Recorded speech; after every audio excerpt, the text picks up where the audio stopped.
What's going on, entrepreneurs, small business owners, and side hustlers everywhere? It's 2023. It's time to figure out what you need to do to join the Seven Figures Club, both as a business owner and hopefully in your individual net income. And to do that, we brought in an amazing guest who's going to make that process more doable, even with a potential recession looming in 2023. Today, we've got Barry Rutten, who is an admitted industry contrarian. He is wary and often critical of conventional financial wisdom. Sounds like he's going to be a good fit for the podcast. He's the co-founder and managing partner of WealthDefense Financial Advisors, which focuses on the unique needs and goals of business owners, us. So he serves our community. He also serves high-income professionals, upwardly mobile families, real estate investors, and those entering or already in retirement. With over 35 years of experience as a certified financial planner, Barry has developed and refined a proprietary process for creating collaborative and cooperative financial and retirement planning engagements with clients. He has owned and operated several financial planning and investment advisory firms and served as the director of financial services and director of charitable trust planning for a major bank located in the Pacific Northwest. And outside of work, Barry is a boating enthusiast who can often be found on the waters of Lake Washington, Puget Sound, and the Salish Sea. He resides in Kirkland, Washington with his wife, Colleen, and enjoys hiking, weightlifting, traveling, chasing new first experiences, and he's always striving to catch the perfect sunset picture, of which there's quite a few there in Washington. Barry, welcome to the show. There are over 32 million businesses in the U.S., and over 90% of them will never break seven figures in annual sales. So how do we as entrepreneurs or aspiring entrepreneurs break into that seven figures club? This podcast will relentlessly share the secrets, strategies, and tactics I've used to create 3 multi-seven figures businesses and bring in even more successful entrepreneurs than me to share their inspirational stories and tactics to success. You can create your dream business and life right now. So buckle up and let's go. Great to be here, Leo. You said that exactly the way that my mother wrote it, so I appreciate that intro. All right. Well, yeah, she did a good job putting your bio together. Well, actually, I always say it that way because she really wanted. I went to law school for a while, and I kind of broke her heart that I left law school. So I always give the bio attribution to mom. Well, luckily, it looks like it was a pivot that made a lot of success here, moving forward into your life, serving business owners, helping people get their money right, which is certainly what we're focused on. Barry, before we kind of dive into it, 7 out of 10 economists believe that 2023 is going to be a year with a potential recession, job losses, things that are going to affect us as business owners and so forth. What are you seeing on the horizon of 2023? And what are some of the things you believe business owners should really be paying attention to in terms of their financial planning to deal with some of these looming storms on the horizon? Yeah, certainly a timely question. When the Fed is a club, not a scalpel. And when you tighten down things as much as they have, and effectively they raise interest rates, which causes actions. It causes people to buy less houses, and if you buy less houses, then you don't buy all the stuff that goes into prettying up a house when you buy it, and then the person who sells that stuff can't go out and buy their stuff, and then people buy less cars, and then the guy who sells the cars can't. So there's this cascade effect of squeeze businesses to not, and then you just read about 18,000 layoffs at Amazon, and certainly tens of thousands of other layoffs at other companies. Well, I always think about those on an individual basis. Anytime I see a layoff announcement in the newspaper, it makes me sad because I think about those at the individual client level. Those are real families with real lives, real kids, real bills, real obligations. And, a lot of them will land on their feet, but some won't. And so I think the first, whenever I hear somebody say 35 years, I, at one point feel a little bit old, but I've actually been through several interest rate cycles. I was counseling my clients to get out of bonds. And this is not investment advice. This is just like, if you look at history, what's coming, right? So, you raise interest rates, bond prices go down, people in bonds can lose money. And so, when people were looking at the, normally bonds are kind of a safe haven, and the principal is generally safer, but interest rates cause bond prices to go down. So people got hurt in the short term. So recessions happen. They are a normal response to an overheated economy. I think we had way too much time, on borrowed time, on cheap money. And a lot of these companies, I think these CEOs should be fired when they come out and say, well, we hired a bunch of people because things were really hot and bothered during the pandemic. Well, seriously, did you think it was be forever?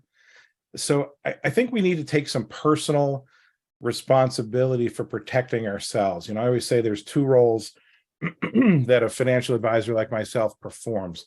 Number one, avoid financial loss in all of its forms, not just investing, but in insurance and everything. Just make sure that the avoidable is avoided, the preventable is prevented, the things that are known, and then achieve financial success, whatever that means to you. I liked your intro, especially focusing on not just top line revenue, but bottom line, cash flow into the personal treasure chest of the individual. I think sometimes we can fake ourselves out with, hey, we got a lot of top line revenue, but we've so overloaded with expenses and obligations that we don't net anything, and we're just working for the people that have extended us credit. I don't know if you're familiar with the book. I'm sure somebody in your previous podcast has mentioned Profit First. I'm sure this has come up multiple times. That should be like, on the nightstand and next to the toilet and on the kitchen table and on the desk. That's the Bible, in my opinion, about how to run a business properly, as far as at least handling your money. I think the people who have positioned themselves to be a little bit insulated by either having good reserves, which I preach a lot. You've got to have rainy day funds, not just for individuals. I certainly am a huge advocate of the personal emergency fund. You've heard the 6 months to a year's worth of expenses. Well, that's a personal thing, right? Maybe you need more than that. Maybe you need less than that. But oftentimes businesses kind of take the money in, set aside their taxes, hopefully, take profit out, pay expenses and such, and they haven't left a cushion in the business. And whether that's really within the business accounts or on the side, whatever works for you, whatever works for your accountant, but you got to have an emergency fund. It was amazing to me when the pandemic started and air travel just completely ground to a halt, that the airlines immediately were whining and complaining that they couldn't maintain their businesses. Well, you guys have been just raking us over to the coals with fees and fees and fees, billions of dollars. You didn't set any of that money aside in case there was a little bump. You've seen travel, pullbacks in the past. So, but the cruise industry, interestingly, was much better situated and actually had built up reserves. They still needed some money, but they weathered the storm better, and their business was completely shut down. So I think the lesson for individuals, business owners, is the business needs an emergency reserve and the personal family finances needs an emergency reserve. And then, a recession is not a stoppage, it's a slowdown.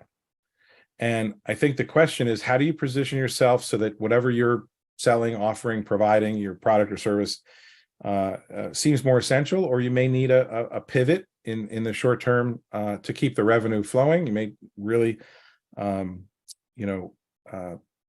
try and meet with my clients periodically on a variety of topics. January normally has some other things in it. This month, my topic is expense slashing.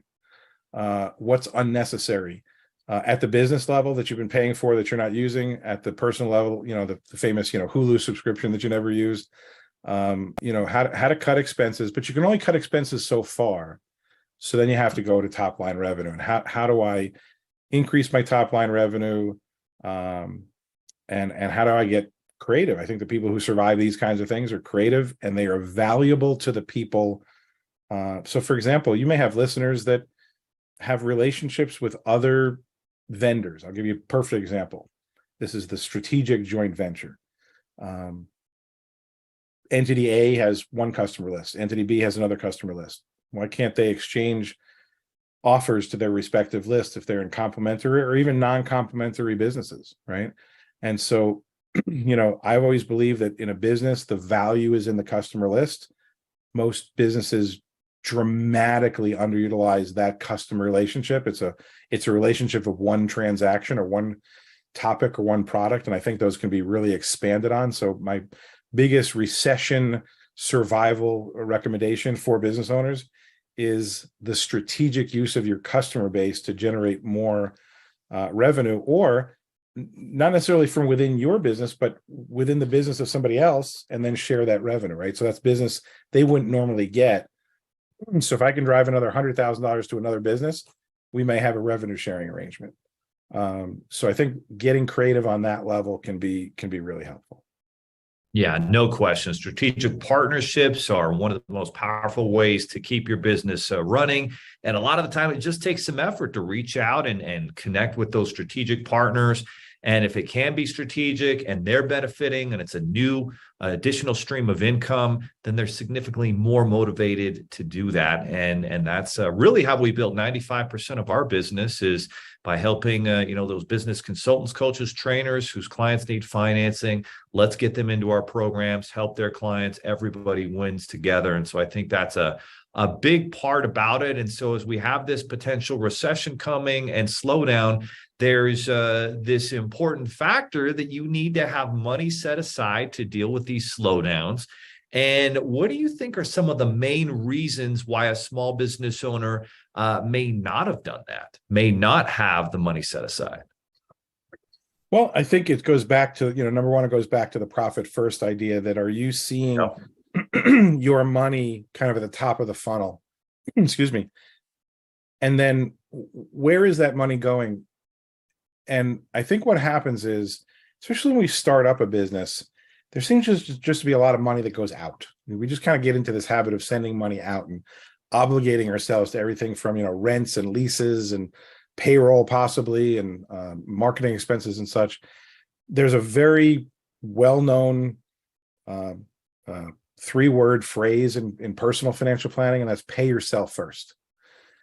I routinely see business owners violating this rule. And that's the fundamental principle behind profit first, which is pay yourself first. Take your gross revenue, set aside your taxes, and then put some money in the profit account. Now, profit is different than owner compensation, right? Owner compensation is different than profit set aside. Are you setting aside money in your retirement account? So before you start obligating yourselves to all these different expenses where you're making somebody else wealthy, are you setting aside money in your accounts? Like, I can go into my bank account now, my business bank account, and there's retirement, there's taxes, of course. You'll hear me say that over and over again, because businesses get into trouble when they don't set aside their taxes. It ain't your money. And I use the ain't intentionally. It isn't your money. Set it aside. It's gone. And then say, hey, I'm going to allocate X amount or X percentage of every dollar I take in for my retirement. Maybe that's 10 or 15%. I'm going to set aside a certain amount of money for profit. And profit is the retained value of the business's activities to be deployed as they see fit in the future. So you'll probably hear about people like, Warren Buffett's Berkshire Hathaway, Apple, Microsoft. You'll hear that they're sitting on billions with a B in money that just is sitting there waiting for an opportunity. And it gives them a tremendous amount of flexibility to kind of wait things out, deal with recessions. But when Warren Buffett says, when everybody else is scared, that's a time to be brave. So a lot of these companies are smart enough to know, hey, there's going to be cycles. There's going to be companies, at that level, there's companies available for acquisition when things like recessions occur. Oh, sure, we'll peel off $3 billion off the profit retained account, and we'll go buy that company for 30 cents on the dollar, as opposed to when it was $1.30 on the dollar when everything was hot and bothered.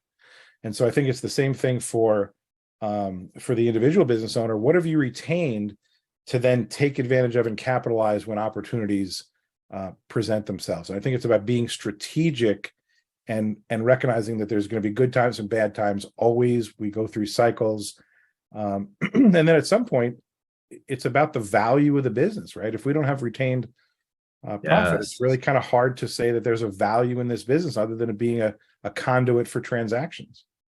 No, exactly. And are you actually building a business that is exitable, that if, you did want to cash out, or you wanted to cash out a portion, or, sell to a private equity or a strategic, even better at a higher multiple, are you building that type of business that has that potential? Or is this just a business that is a little ATM machine that makes you some profits here and there, but you're not really building towards something bigger, and your team realizes that, and you don't attract and keep talent when you're not building towards something bigger? And so I feel like that's a big missed opportunity that a lot of them have. Now, one of the issues that you're very good at articulating, Barry, is the fact that, listen, there's a lot of conventional wisdom out there. There are the financial entertainers and gurus out there, and they're out giving their advice. What is it about some of this conventional or the TV entertainers' advice that is actually steering people wrong and costing them a lot of money? I'm going to start out with an example unrelated to money, and then I'm going to kind of fold back into money. Okay. Breakfast is the most important meal of the day. Is that nutritional advice, or is that a marketing campaign over decades by companies that make cereal? And the truth of the matter, it's the latter. It came out of the desire to sell more grain-based products by food manufacturers. And so we could argue whether, you should do intermittent fasting and not eat in the morning, or if you should have, a couple of eggs in the morning. I'm just simply saying that the mantra of breakfast is the most important meal of the day was a marketing campaign put out by food companies. So I've been doing this long enough where I remember the world before 401ks. I remember actually having to explain what a 401k was and its advantages when they first came out. And this is back in the late 80s. So there was a time pre-401k. Well, originally, the accountant who looked at the tax code and figured out that a 401k could be a viable option was simply trying to take advantage of the tax code for one client who was highly compensated, had kind of maxed out their pension, and they was looking for a way to supplement. So 401ks were meant to be a supplement to the defined benefit pension plan, the traditional big corporate pension plan. Well, the companies were like, these pension plans are expensive. We're providing a guaranteed benefit for life with no contribution or no risk on the part of the employee. Are you saying that we could get out of these pensions? We could stop funding these things for at least for new people and eventually have this dwindling obligation and shift all the burden to employees to do a 401k, and we're going to tell them that the pre-tax contribution is awesome because you're going to be able to lower your taxable income now. Well, what did we end up with? We ended up with millions and millions of amateur investors, and really amateurs generous, meaning they had no idea what they were doing, no idea how to put a portfolio. They don't even know what they're invested in. No, they have no idea. I mean, even if somebody says, hey, this is the aggressive growth portfolio, or this is such and such mutual fund, they have no idea what they own, no idea that they should rebalance and reallocate, no idea how to make decisions. And yet all this burden's been placed on them, and they're told that pre-tax contributions are awesome. Well, I'm going to do a little bit of a little interaction with you for a second, okay? I want you to pretend that you were a corn farmer. You're somewhere in the heartland of Middle America, and you have a corn field. And you, when we plant corn, usually they'll put like 2 or 3 kernels to make sure at least one of them germinates, and then hopefully with sunshine and water and love, it'll grow into a stalk. The stalk will have a bunch of ears. Each ear has 650 or so kernels of corn on it. And I'm going to give you a choice. I'm the IRS. I'm going to give you a choice. Do you want to pay taxes on the seed corn, the 2 or 3 kernels that go in the ground, or all the kernels on all the ears on all the stalks of corn? Which one would you prefer? This is chance for you to answer. So I could pay taxes either on the 3 seeds that go in the ground that turn into all the kernels, right? Or pay taxes on all the kernels of the harvest. Basically, a seed versus harvest. Probably the kernels of the corn. The seed, right? Wait, so what would be the difference there? If I'm doing it on the seed, so just those 3 versus 650, is that what you're saying? Yeah, or 650 times the number of ears on that, just that one stalk. if you think about it, Oh yeah, if I can do it on the seed, then and I'm just paying off the little seeds versus 650 per year, then yeah, that's a lot less.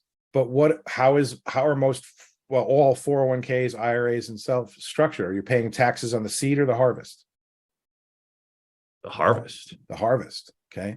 Yeah. So you have, so everybody's been sold the bill of goods to make pre-tax contributions and then be fully taxable on the gain and the contribution on the back end after 30, 40 years, right? So the government's like, sure, take a tax break now because we have actuaries and we know math.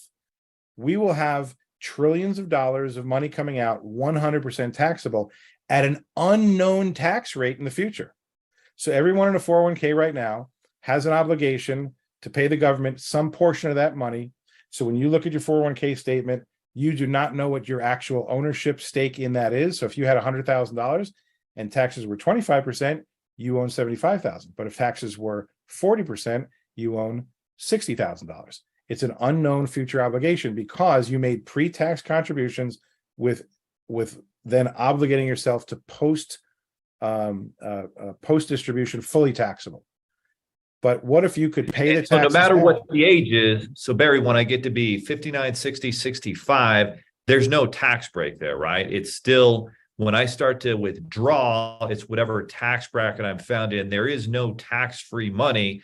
Yes, you're putting it in pre-tax in your paycheck for however many years, but when you get to the retirement age and you start to draw from it, then you're going to pay taxes on not only the principal that you put in there, but also the gain, all the gain, right? The harvest, if you will. Right. And so the question is, if there were other strategies, which there are, if there are other strategies where I would pay tax on the contribution dollar to have all of the distributions be tax-free, a common example is the Roth IRA, where you put it in after tax, it grows tax-free, and then the distributions are tax-free. The problem with the Roth is very limited to both income qualification to be able to use it, and then how much money you can put into it. Right? And the contributions are capped. There are a couple other strategies that we don't have time to go into. Peter Thiel did a good little strategy there, right? Where he was able to put his stock in PayPal before it went public, and now supposedly it's like a $5 billion Roth IRA. I think pretty sneaky. I think they're going to. For the majority of us, that's not how it's.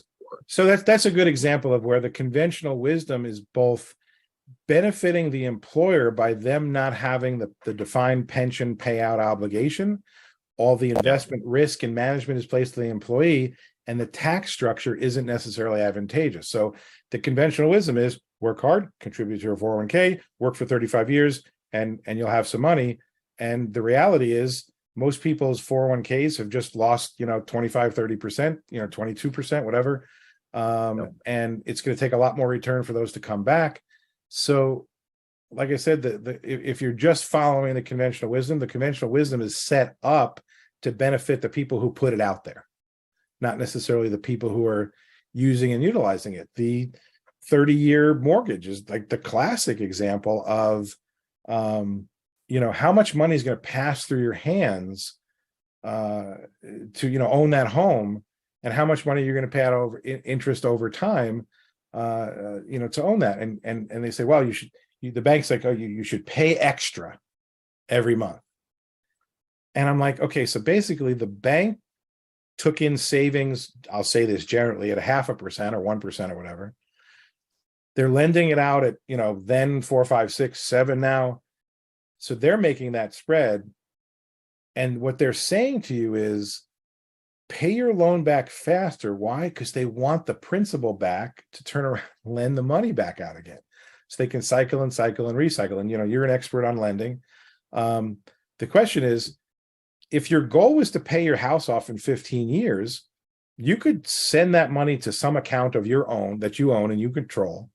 Let that build up to the point in the amortization schedule on the 30-year loan that equals 15 years, write a check, pay it off. But the reality is you'll probably be in your third or fourth house by that point. You won't pay off that original loan. And you did not have access to that money for emergencies or opportunities. The bank had access to that money for their opportunities. So you've given up the opportunity cost or of that money. So one of the things I recommend to people is don't prepay your mortgage to the bank, prepay the mortgage to yourself, and give yourself the flexibility of either having access to the capital directly to redeploy for your benefit, for you to invest, for you to save. And if you have an emergency, you'll have a big chunk of capital to back you up, where we started our conversation. Or if there's a great opportunity to either, make a timely purchase, like let's say something you need, a water heater or washing machine goes on sale, because during the recession, those companies selling them are like, hey, we got to move some machines here. We'll take less profit. We'll sell them cheaper. Hey, I can just buy that for cash and not put that on a credit card. So the reason I'm, rage against the machine of conventional wisdom is because I think it harms people. No question. Barry, what would you estimate are some of the average fees that you're actually not seeing that you generally are paying with a 401k account on an annual basis? Let's say theoretically it's following the S&P 500, making 8% a year, but you might not actually see an 8% return because there are probably a bunch of fees that are going to knock that return down. What would you say that on average, sometimes, what is the range of what those fees could actually be? I will have to say that market forces, both somewhat regulatory, somewhat at the company level, somewhat at the employee level, in the 401k space, the fees have come down a lot. There's a lot more, I think, fiduciary transparency on the part of the money managers, the plan custodians, and things, where the fees have become more reasonable, although you still have to be really careful. Some plans are not set up properly. The other thing is, if you have the right, so is it like 1% though, Barry? If I'm making 8% a year because I'm following the S&P 500 and whatever risk tolerance you want to call that, am I really getting 8%, or am I paying another? I mean, I don't think you actually getting 7%. Yeah, I mean, I don't think you can look at the gross return of the mutual funds within your 401k and say I'm getting that. You obviously your performance is reported net of all fees, right? So a 401k has a plan administrator, a money manager, a plan fiduciary. Those fees have had downward fee pressure as the marketplace has become more competitive.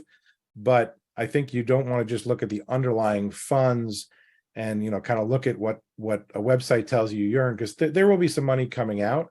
I think the bigger issue, Leo, is not necessarily, and again, I think you have to be, if you are in a 401k plan, a company sponsored plan, I think you want to be aware of and seek out the disclosures of the expense side. But I think there's a bigger, more important issue, and that is, how are you personally allocated, and are you staying the course? Are you jumping around? Are you rebalancing and reallocating? What those two terms mean is, if I have 4 or 5 different holdings, say international stocks, domestic stocks, small stuff, big stuff, bonds, whatever, and my portfolio model says that I should have 22% of something.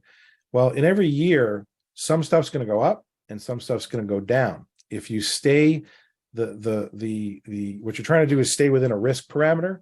And so some stuff you're going to need to sell a little bit to bring the numbers down, or you're going to have to buy some of the stuff that didn't perform well, so the numbers get back in line. The good news is, if you look at history, usually the stuff that did good this year doesn't do good next year, and the stuff that did poorly this year does better next year. So you really want to move that money around and take some chips off the table, add some chips to some other stacks, so that you're taking the right amount at risk for the return. And if I may, if you looked at professional investors, and these would be pension plans, college endowments, where they're managing billions of dollars, they're looking at 2 things. They're looking at their risk budget, meaning how much variability am I willing to accept? That's measured by what's called standard deviation. So if I want to earn 8%, how much variability on either side of 8% am I getting, versus the return? And they ask that their money be managed to those metrics. I would tell you that 98% of people, say in a 401k or a self-managed IRA, are not paying attention to that. And so they're taking excessive risk and not getting paid, not getting rewarded, not getting the extra return for that. And a lot of times we can dial back the risk and keep the return within the same range, so that when things go bad, they don't have as much of a punch in the face. Gotcha. That makes a lot of sense. So, Barry, I know you talk about a lot about 4 sneaky threats to financial security for business owners. What are those four threats, and how can we, be aware of them, and what can we do to overcome those issues as business owners? Sure. Yeah. One of my favorite topics. Many times, especially if people are sole proprietors or, maybe a two-person partnership or something, they don't put in place the what I call the stop loss protections. So for example, they don't have sufficient liability insurance, like general liability insurance, errors and omissions insurance, depending on the industry. So, if you have a physical place that you do business out of and somebody slips and falls, are you going to be wiped out because of a lawsuit? If you do something wrong in your business where somebody is harmed, are you going to be again wiped out by a lawsuit? So making sure you have the right protection in place. A lot of business owners don't know that there is business overhead expense insurance that will continue to pay your overhead, your rent, and other things when things go sideways. Business interruption insurance, things like that. So that's kind of the first thing. Make sure you have all the things that are just, don't get creamed unnecessarily. And honestly, don't be cheap about insurance, because the transfer of risk is actually very financially efficient. So the first thing is be aware of your insurance needs and make sure you have all the different types of insurance to cover your liability basis. Yeah, because you could be out of business the next day. And if you want your time consumed to be involved in a lawsuit, it'll wipe you out time-wise, emotion-wise, money-wise. It's awful. Second thing is, you alluded to this earlier, the idea of, I've actually been working on a new designation for myself beyond the certified financial planner. And it's called certified exit planning advisor. And I think a lot of people go into business with, great intention, and maybe they're younger, maybe they're in their 30s or 40s, and it's a long time before I retire. Well, when you talk to people who go to sell their business, because a lot of people are like, oh, I'm going to build this business up and I'm going to sell it. We always say, to who, for how much? And what a lot of people are not doing is they're not, number one, running their business as if they were going to sell it tomorrow. So they're not maximizing the value of the business within their category, because every category of business has a multiple that the business would sell for. In a lot of cases, based on cash flow, maybe customer list, market position, whatever. And so even if you're 35, you should be running your business as if you were going to put it on the market tomorrow and sell it and get maximum value for it. And what a lot of people do is they don't have the systems and processes and infrastructure that this is a transferable entity that someone would actually want to pay money for. And so that's the first thing. Second thing is, if you were in partnership with anybody, you have to have a buy-sell agreement that establishes the methodology of how the business will be valued and under what conditions it could be bought or sold, so that there aren't disputes and big problems, and you're not in business with your partner's wife or your husband or something. So I think you want to have the legal agreements in place. That's where we have buy-sells. That's where we have what we call business valuations, to make sure that on a periodic basis we know what this business is worth. But once you get into business valuation, you discover that, gosh, there's a whole bunch of parameters I'm not paying attention to that could cost me millions of dollars at sale. And just because you're young doesn't necessarily mean that you could have a life change that would require you to sell the business. So let's say you're 40 and God forbid something happens to your children, and you need to provide them your full attention for their care. And you're like, I can't spend 12 hours a day on my business and I need to sell it at 37. Well, are you going to get full value, or are you going to get fractional value from the sale of that business? And so it's a really important issue. The other thing is tied into that, because retirement planning and exit planning are all tied into estate planning. Do you have your estate planning documents in place to protect your spouse, to protect your children, to protect your business interests? We often come across very successful business owners who still don't have wills and trusts, and like I said, these buy-sell agreements and things like that. So make sure, so we have insurance, we have, sort of legal infrastructure combined with business optimization, how you manage the business for maximum and full value, because it's a risk that you're not going to get the extra $300,000 that you should have gotten because you didn't run it that way. And there's quite a few good books on that topic. The next thing is one of the things we talked about earlier, which is not having both the business emergency, personal emergency funds, and not taking money out of the business and building and storing that as wealth. Just, sort of putting everything back into the business. Now, in a lot of cases, it's good because you have the most control and you're going to probably get the most ROI by reinvesting back into the business. But the idea of being in business is not to be in business. The idea of being in business is to create wealth, your wealth. If you store 100% of that wealth in the business, and if something happens to the business, your wealth is poof, it's gone. So can you pull out, store, and extract that money and store it somewhere else as you're still growing the value of the business? And if someone's an older entrepreneur, I think it's critical to get the business valued and make sure it's being operated properly. Because if you're out of the picture and the business stops, then you don't have a business, you don't have a saleable asset. And that ties into whether you have kids and you want to transfer it versus sell it. How are you going to protect? Like if you're expecting revenue back from the business, from your kids, well, what happens if your kid's a bad manager or they make a huge mistake and now all of a sudden your future retirement income, is gone? So you mentioned earlier that, my business is called WealthDefense Financial Advisors. Well, you can see where my orientation is. I'm very protective of my clients' nest eggs.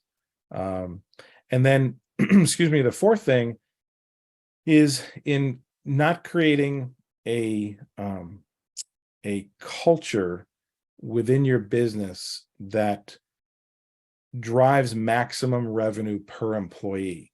That most, especially small businesses that have a few employees, the value and impact of those employees is so important. And a lot of times we sort of allow them, not intentionally, but they're effectively stealing money. They don't mean to, but they're stealing money by apathy, by work effort, and so by commitment to self-education and self-improvement. So what I always recommend to business owners is treat your business like a sports team. You have the best players on the field you can right now, but as the general manager, it's your responsibility to look at the free agency, the people coming out of college, who's on some other teams that are willing to be traded, and can they plug into my system and do better in my system. You've got to field the best people and have them look at the metric of revenue per employee. And if you're not looking at that and you sort of just lay out the payroll, then you're going to end up probably dramatically under revenuing the business. It's simply not going to produce what it could produce with good systems, good processes, and the best people on the field. Yeah, no question about it. And so as you're building that sellable asset, let's look at kind of a case study of a business owner who builds that business up, is able to build it up into an exitable business because they followed your concepts. They have good systems and processes. The business can run without them being there. They've got key personnel that they've consistently trained up, and they're very valuable, smart people that are really good cogs in the machine. You're able to sell that, and at the end of the day, you net $5 million from the sale. You've got to pay probably 20% long-term capital gains tax, so you're left with $4 million, and maybe you've got $600,000-$700,000 worth of debt, including a mortgage. What would you recommend that business owner do who had just exited to really set themselves up for the rest of their life and their family? Well, that's such a good question. I actually had this conversation with some other podcast hosts, and we never kind of get to this topic. So I'm really glad you asked this. Yeah. It is a well-known fact that people who come into large lump sums of money through either inheritance, lawsuit, lottery, that money's gone within a few years, 5 to 7 years on the outside. The reason is most of us tend to measure our ability to shop and spend against this lump sum. Well, it's only $300,000 for the beach house. Well, it's only $80,000 for the Mercedes that I deserve now because I worked so hard. And all of a sudden you're dwindling that asset. And that asset is an engine or a pump. And it's there to, the purpose of retirement, or the concept behind retirement, is very simple. I've accumulated enough assets, like this $4 million example, such that the assets go to work for me and produce income for the rest of my life instead of me producing labor to produce income. And therefore, you have to jealously and aggressively protect that lump sum from, needless spend down, unnecessary losses. And what I try to do, because I'm probably risk averse by nature, is I try and make as much of my clients' retirement income a certainty. And I'll lay it out for you really, really very specifically. I call this my retirement income distribution strategy. You've climbed the mountain. You've reached the peak. You've sold the business. You've netted $4 million. You've won it. You've won the game. Now don't screw it up. And if you think about mountain climbing, Leo, they don't pay the guides who bring people up Mount Everest to get people up. It sounds like it. It looks like, oh, I'm going to summit Everest. The idea is to summit Everest and still get home. And almost all the people who die on the way down. That's where it's dangerous. You're oxygen deprived. You're tired. You've been climbing for hours and hours, hours. You're cold. You're hungry. You're disoriented. So my job is to get people down the mountain as much as it is up. And what that client should be doing is, number one, and I'm really giving away kind of the secret sauce here. It's a little bit more complicated in actuality, but fundamentally, you should not be taking your monthly income directly from investments. I'm so tired, and this is that conventional wisdom, contrarian stuff. I'm so tired of hearing about, oh, well, if you take 4% of a portfolio that's allocated to stocks and bonds, and hopefully things don't go bad and you don't run out of money. I'm like, that's totally unnecessary. You should be drawing your monthly income from someplace super duper safe. I mean, let's call it cash. So you have 12 months, 24 months, 36 months of cash.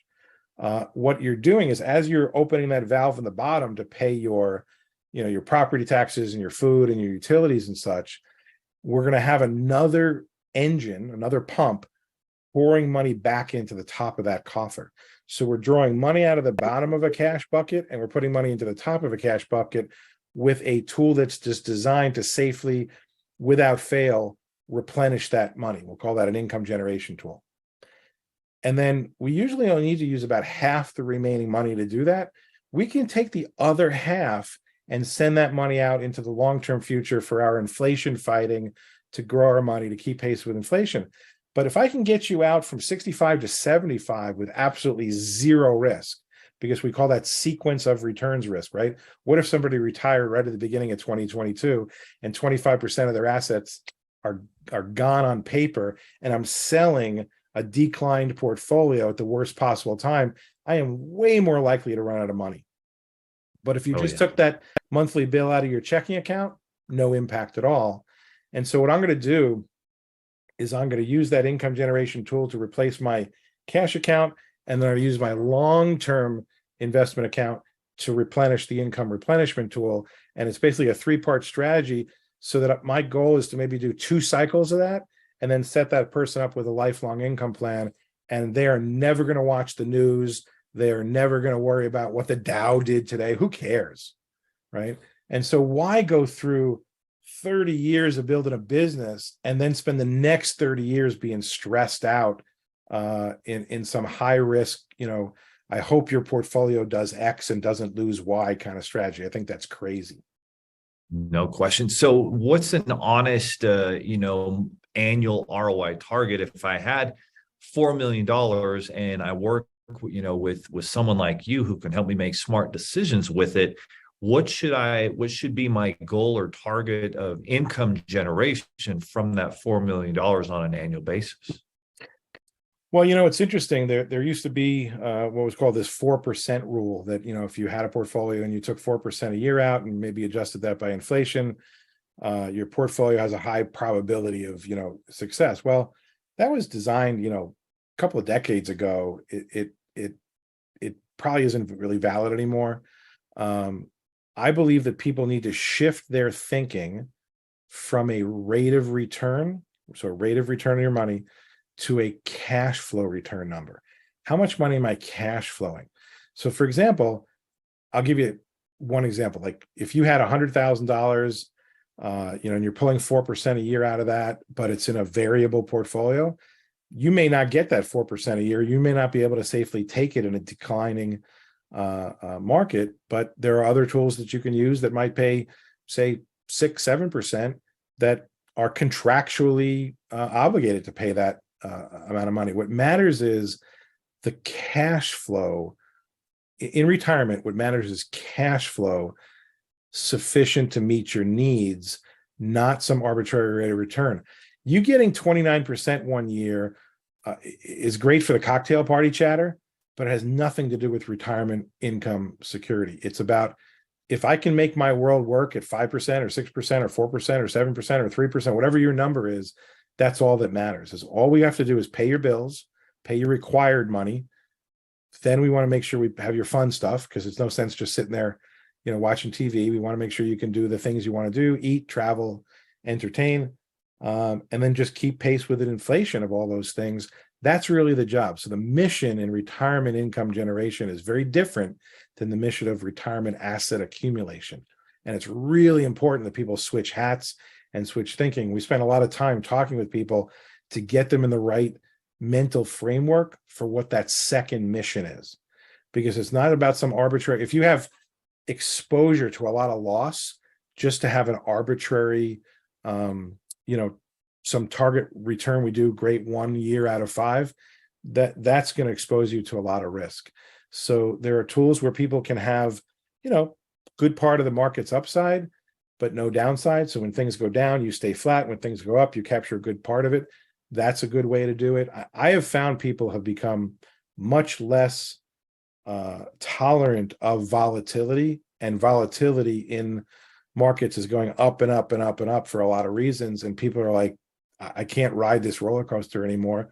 Fortunately, the market's responded. When I say the market, I mean the market for tools has responded with some tools now that are not sort of trying to swing for the fences, not trying to hit grand slams, but do nice, steady, singles, doubles, triples, but then not give up anything on the back end, not go down, not lose money.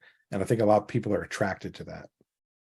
That's huge, because imagine the people who are invested in like Kathy Wood's tech fund that had Facebook, Google, and Tesla, and Amazon, and Apple, and all those companies, and Netflix. And a lot of those companies are down 40 to 60% in 2022 alone. The NASDAQ is down over 30% in 2022. And so you've got people's portfolios who have potentially been hammered. If you're down 30%, your 100,000 is now 70,000. And so if you make even, let's call it 40% the next year, you're still not back to where you were 2 years ago. Right. It always takes more return to get back to zero than you actually lost. Right. So that there's a chart for that. Yeah. And so you're back flat. And if you're trying to draw income now from that 60,000, you actually sold. What are you going to do? You actually sold those investments, and now there's less players on the field to then earn that return to grow back. That's the death spiral of what's called sequence of returns, that you're actually selling principal to meet your income need, right? And now that money's not available to grow back.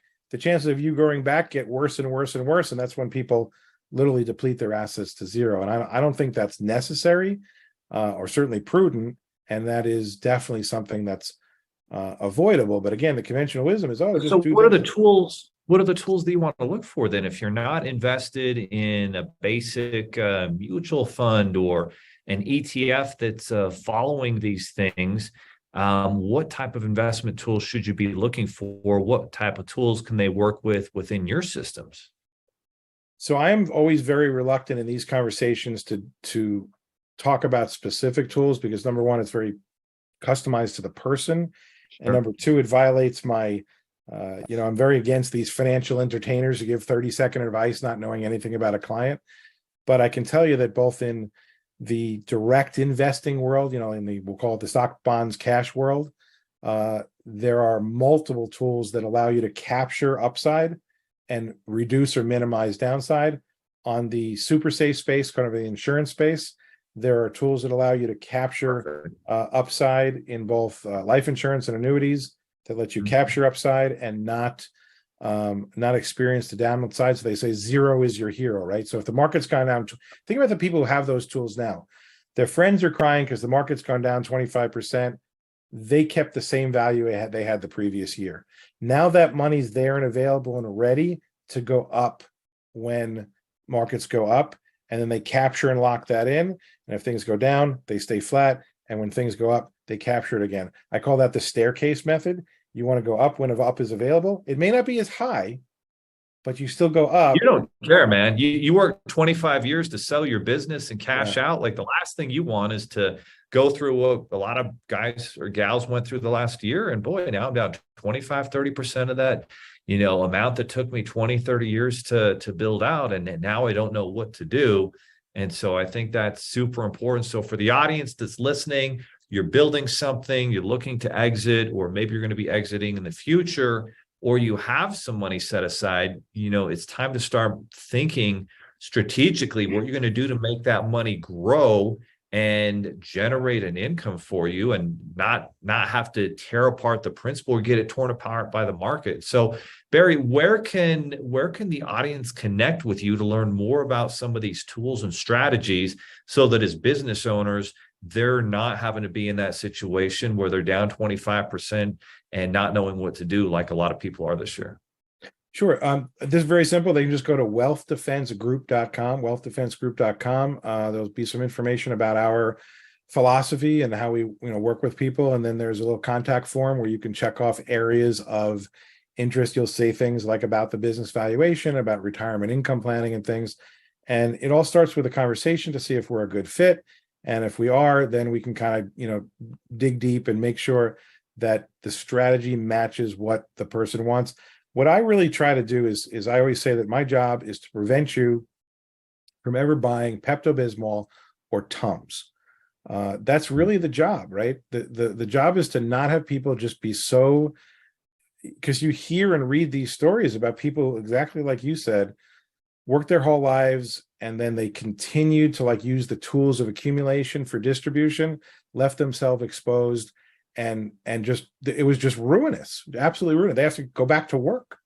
I find that to worse, be they invested in FTX or crypto and really got killed. The lady you mentioned before, I noticed she's not being interviewed anywhere right now. I noticed all my crypto bros are not being interviewed anywhere. It's really interesting how these, you're missing out, and you're not doing this and you're not doing that. When the lights come on and the cockroaches kind of scatter, they're nowhere to be found. And I'm not trying to point fingers at anybody, but I believe our job is to try to increase the probability. Can't guarantee anything, but guarantee the probability that you're going to do better and not expose yourself to problems. This year it was unavoidable. All categories did really poorly, except a few, but there were tools that at least preserved people's money and waited it out till the next time things went up. Because if you don't have to recover, if you don't have to come back up, that ability to staircase your returns and not live through those dips, because those dips take time, right? If the bottom line is your timeline and the vertical line's your money, if it goes down and it takes 4 years for the money to go back to where it was just at the starting point, then that's 4 years of your life. 4 years of opportunity cost too. Yeah. Nice. Very painful. Well, all right, guys. So everybody listening, make sure you guys go to WealthDefenseGroup.com. That's WealthDefenseGroup.com. Connect up with Barry's team there, and put these tools and strategies to work. If you're in the middle of building your business, now is the time to thinking. If you're ahead and you're looking to sell, it's definitely the time. But the more intentional you can get in taking action towards your future as a business owner and your wealth that you're working so hard for is so important. And guys, there's a lot of entrepreneurs that are good at making money, but unfortunately, there's a lot that are not so good at keeping that money. And that's where you need to have an expert in your corner who can help you make good decisions and reduce the risk so that your money and your wealth grow and last a lifetime. Well, Barry, the final word is yours. Really appreciate you being a guest on the podcast, but what's the final word or action that someone can take today to start defending and thinking about their wealth the right way? Spend 15 to 30 minutes a month paying attention to your money. Figure out what's coming in on the income, what's going on the expenses, looking at your accounts. Don't just set it and forget it. A lot of problems can happen when you have this stuff out of sight, out of mind. So just be in there and pay attention and put as much entrepreneurial focus on your own finances as you do on the business. And I'm a huge advocate for entrepreneurs, and so I'm encouraging them to apply the same skill set to their business and personal finances as they do to the business itself, kind of like what you said. So appreciate the opportunity to talk to your audience today, and happy to help anyone I can help. And if you're working with somebody else, just make sure they're not putting you in a position where you might suffer needless harm. No question. Well, thanks so much for being a guest, Barry. Guys, take action. This is not a passive podcast. Check out the website and take Barry's advice and the same advice we give. Take 10 to 15 minutes every single week. Go through your money, go through your credit, go through your business, profit first. Make sure you're winning the money game. And if you do that on a regular basis, you will make progress. God bless, guys, and we'll see you next time on the Seven Figures Club podcast. Are you looking for more seven-figure secrets, content, or even how you can launch your own recession-proof business? Then check out sevenfigures.com. That's the digit 7, FIGURES.com, where we share more videos, stories, strategies, funding solutions, entrepreneurial education, and even the secret business type that's recession-proof. Thank you for listening, and if you're finding value in our podcast, please give us a 5-star and invite others to join the club.